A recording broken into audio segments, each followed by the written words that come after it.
Quitter sans véritablement partir, l'association des anciens élèves du lycée technique national Omar Bongo était de retour ce samedi 9 décembre au sein de l'établissement qui leur a tout donné pour une vaste campagne de sensibilisation à l'endroit de leurs jeunes frères et sœurs. Et pour joindre la parole à l'acte, l'association a également procédé à la remise d'un important don composé essentiellement du matériel de nettoyage. Le geste de ce jour entre dans le droit fil des missions que s'est assignée cette organisation.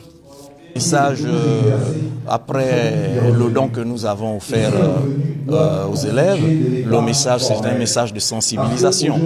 Vous savez que depuis un moment, il y a la violence qui sévit en milieu scolaire, les agressions, il y a des élèves qui se donnent à la consommation de stupéfiants, donc qui se livrent à un certain nombre de choses qui sont négatives même pour l'épanouissement des élèves.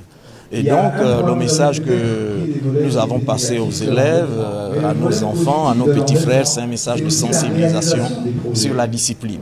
Qu'un élève discipliné ne peut pas réussir ses études convenablement. Parce que si vous êtes indiscipliné, on ne peut même pas vous garder à l'école. Et que le lycée technique n'est pas un établissement où on trouve les rebuts de la société. C'est un établissement d'élite. Et que quand on est élève au lycée technique, on doit être fier, on doit s'illustrer positivement et non poser des actions ou des actes négatifs à l'encontre du personnel enseignant, à l'encontre des proviseurs, à l'encontre des surveillants, comme nous l'avons appris récemment, qu'au sein du complexe, il y a un élève qui a grièvement agressé un surveillant général. Ce sont des actes que nous reprouvons. Et c'est ce langage de sensibilisation que nous avons porté à l'endroit des élèves.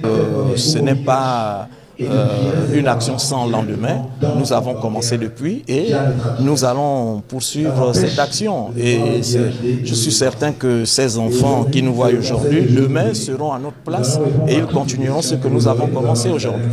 Fondateur pour la plupart chacun d'une entreprise, l'association entend apporter son soutien aux élèves à travers des stages d'immersion.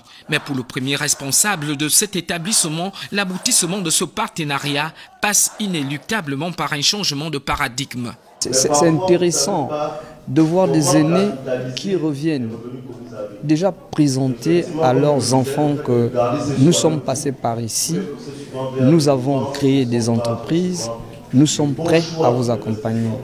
Je crois qu'il revient maintenant aux élèves de s'accommoder. Parce que entre la vie d'un élève et la vie de l'entreprise, c'est deux mondes. Celui qui prend le risque de vous prendre dans son entreprise doit être sûr que les comportements du lycée ne seront pas les comportements de l'entreprise. Il faut aussi le dire, beaucoup d'entreprises créées par les anciens élèves du lycée hésitent un peu de récupérer nos enfants parce que l'image que ces derniers reflètent à l'extérieur ne correspond pas aux attentes le plus souvent des anciens élèves. Nous sommes là dans la démarche d'un partenariat gagnant-gagnant. Nous, on présente nos élèves, eux, ils mettent à leur disposition leur savoir-faire, leur expérience et leur entreprise effectivement. Des échanges riches en enseignements selon les participants qui se disent désormais édifiés sur les dangers que représente la consommation de la drogue en milieu scolaire. Le rendez-vous a été pris pour l'année prochaine.